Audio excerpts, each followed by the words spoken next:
না ওই যে বাল্ব এইগুলো বাল্ব এই যে ট্রাইকার স্পিড বাল্ব দেখছো এটাই আর ওটা হলো তোমার বাইকার স্পিড আর এটা হলো ওই যে আমরা ফুসফুসিও যে দমনি এবং শিরার মধ্যে দেখি আর বুঝছো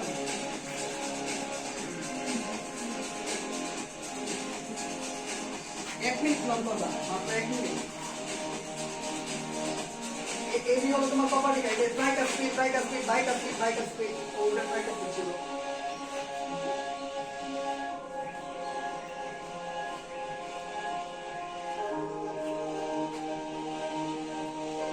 এটা কিন্তু মৃত্যুর আগ পর্যন্ত এরকম স্পন্দন হইতে থাকে বায়োলজি